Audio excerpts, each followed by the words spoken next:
तो आप समझ लो आप तो अपने साथ वैसे ही गलत कर रहे हो। लास्ट मोमेंट पे ये सब चीजें नहीं करी जाती। लास्ट टाइम पर सच में थोड़ा सा ज्यादा डिसिप्लिन की डिमांड होती है, थोड़ी सी ज्यादा कंसिस्टेंसी, ज्यादा मेहनत की डिमांड। या घर से सोच करके जाएं कि मैं तो 100 में से 80 अटेम्प्ट करके ही आऊंगा, इस तरीके की थिंकिंग के साथ मत जाना। बहुत ज्यादा हवाबाजी में नहीं रहना कि मेरा सिलेबस कंप्लीट हो गया।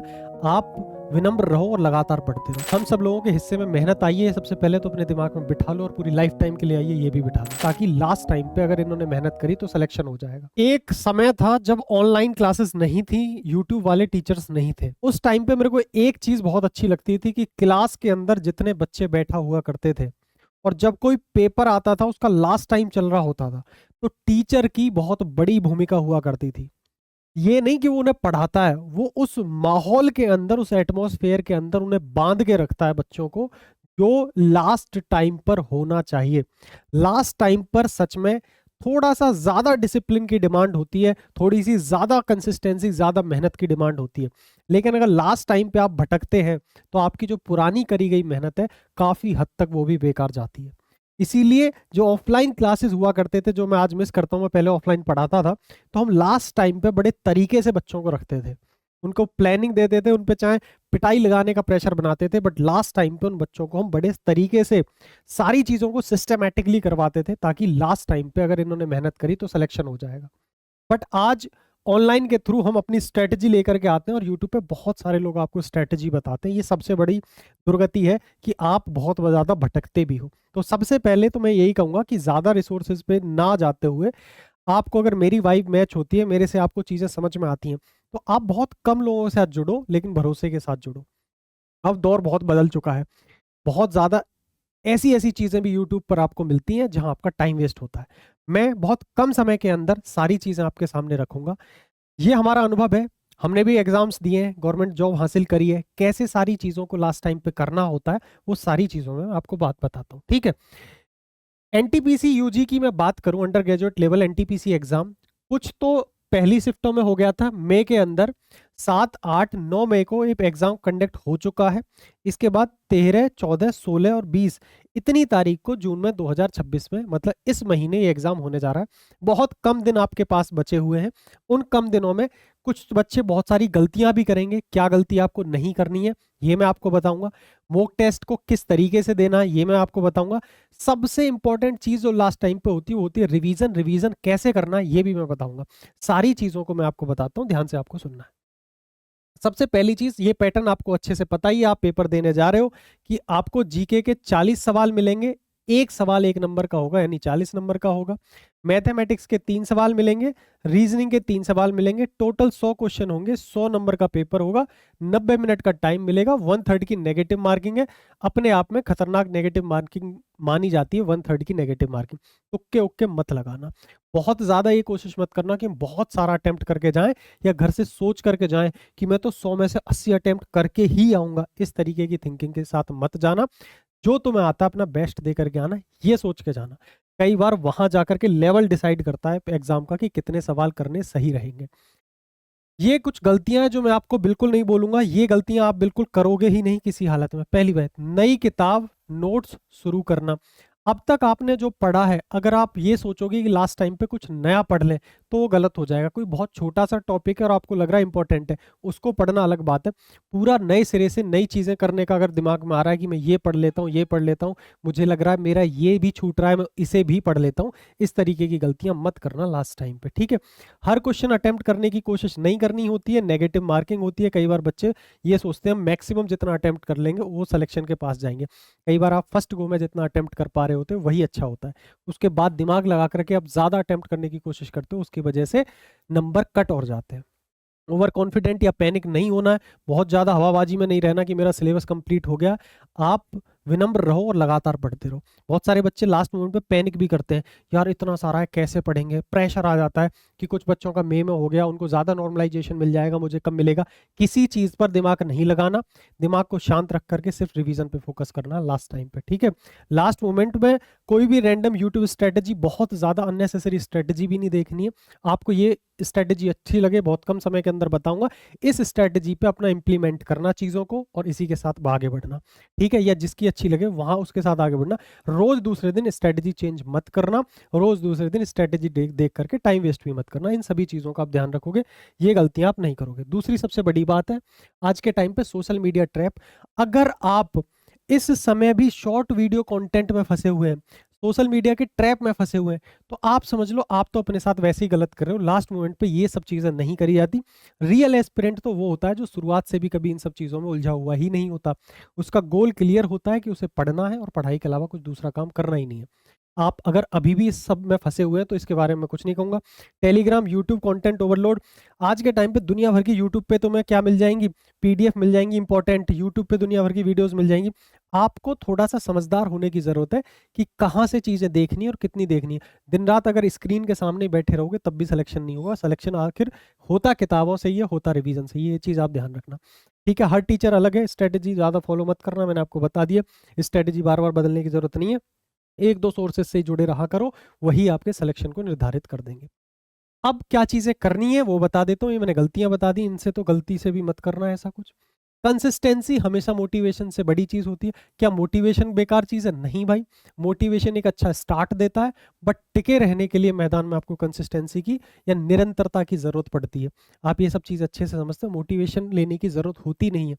अगर आप एक गरीब परिवार से आते हैं, लोअर मिडिल क्लास फैमिली से आते हैं, जैसे हम सभी लोग हैं, हम सब लोगों के हिस्से में मेहनत आई है, सबसे पहले तो अपने दिमाग में बिठा लो और पूरी लाइफ टाइम के लिए आई है, ये भी बिठा लो। कोई ये कहता है कि एक साल में नौकरी लगने के बाद काम खत्म हो जाएगा, नहीं खत्म होगा। हम बहुत पीछे हैं बहुत अमीर लोगों से। अगर आप ये चाहते हैं कि हम पैसे में अच्छे हों, हमारी लाइफ इजी हो जाए, तो संघर्ष लंबा है। नौकरी लगने के बाद का भी संघर्ष होगा, लेकिन सबसे बड़ा संघर्ष है नौकरी का। तो उसके लिए आपको मोटिवेशन की जरूरत नहीं है। आप अपने माँ बाप को मेहनत करते देखते हो, जब आपके पिताजी शाम को हारे थके आते होंगे, 60 साल की उम्र होगी, 50 साल की उम्र होगी, तो आपको खुद से मोटिवेशन की जरूरत नहीं है।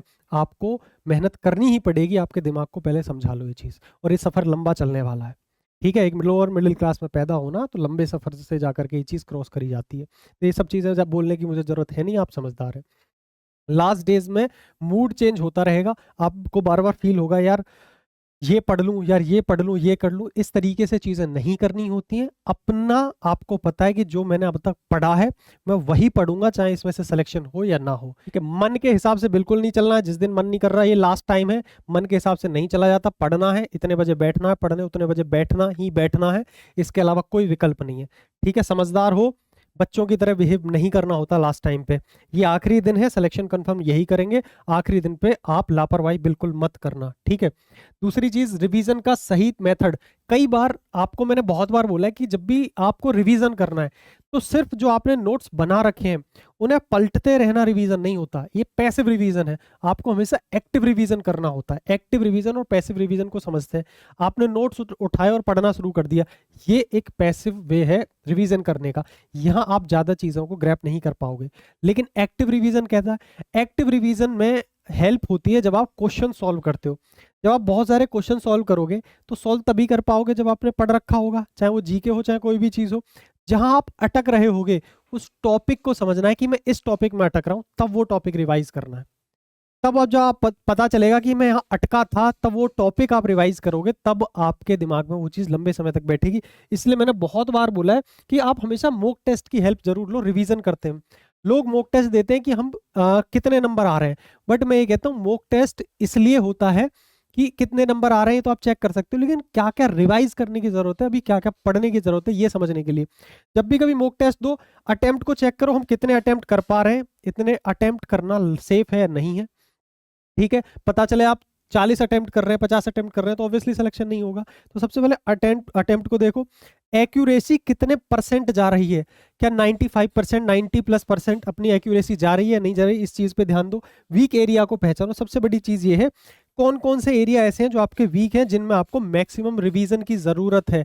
उन टॉपिक्स को आपको, ये जो एरिया फाइंड करोगे, यहां से आप जब रिवीजन शुरू करोगे तो वो रिवीजन एक्टिव रिवीजन कहलाएगा कि भाई मैं यहाँ अटका था, ये टॉपिक मुझे रिवाइज करने की जरूरत है। फिर आप पीछे जाओगे और वो चीज रिवाइज करोगे। इसको कहते हैं क्वेश्चन सॉल्व करने के टाइम पे जो चीज अटकती है उसको एक्टिव रिवीजन कहते हैं। देर तक दिमाग में वो चीजें बैठी रहती। क्वेश्चन सॉल्व करने रहे हो, बस पेजें पलटे जा रहे हो, नहीं होगा इस तरीके से सिलेक्शन, मेरा विश्वास मानना। मैंने ये चीज बता दी रिवीजन कैसे करना है। दूसरी चीज, मेमोरी रिकॉल हैक। कुछ बच्चे, अगर आप मान लेते हैं कि भैया सारे टॉपिक तो हम ऐसे मॉक टेस्ट से नहीं फाइंड करेंगे, जो हमने पढ़ा हुआ उसे तो रिवाइज करेंगे। अगर आप पेजेस को पलटकर भी रिवाइज कर रहे हो तो उसके फिर आपको तरीके बदलने होंगे।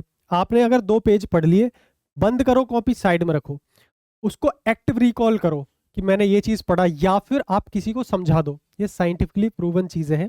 आपने कोई चीज पढ़ी, अगर आप दिमाग पे जोर दे रहे हो कि मैंने क्या याद किया है, दूसरे को समझाओगे तो याद तो करना पड़ेगा।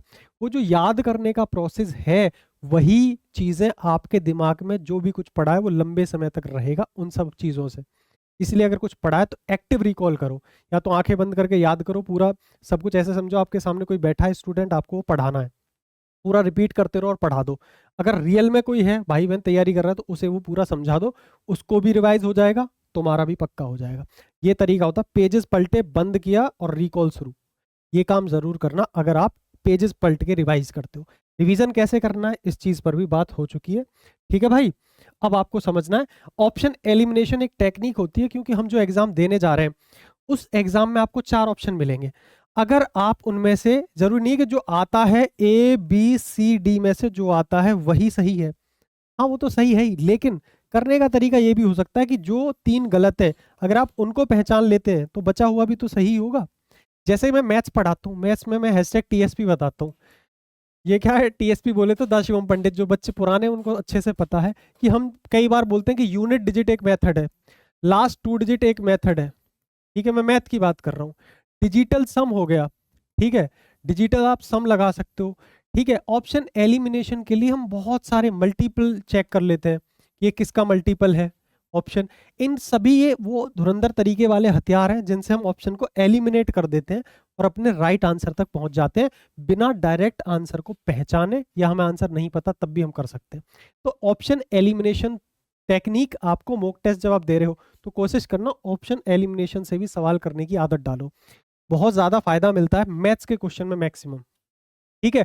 ऐसे ही आप जीके के क्वेश्चन में भी लगा सकते हो। अगर आपको 4 ईयर दे दी कि इनमें से किस ईयर पर ये घटना हुई थी, पानीपत का युद्ध कब हुआ था, तो आपको अननेसेसरी जो ईयर दिए होंगे तो आप उनसे आइडिया लगा लोगे। मान लेते हैं 1953 लिख दिया, तो आपको ये भले ही याद ना हो पानीपत का युद्ध किया है, बट आप इसको एलिमिनेट जरूर कर दोगे, ये तो भैया अभी कल परसों की बात हो गई, समझ रहे हो, तो वो तो लेकिन पुरानी बात है। तो इस तरीके से ऑप्शन एलिमिनेशन मेथड का भी आप यूज कर सकते हो। कई बार आप इस पे ध्यान ही नहीं देते हो, जबकि ये आपका बहुत समय भी बचाता है पेपर में और आप ज्यादा क्वेश्चन अटेम्प्ट कर पाते हो। इन सभी चीजों का आपको ध्यान रखना है। क्या गलतियां नहीं करनी है, वीडियो रिकैप करता हूं, मैंने 3 चीज बताई है क्या गलतियां नहीं करनी है।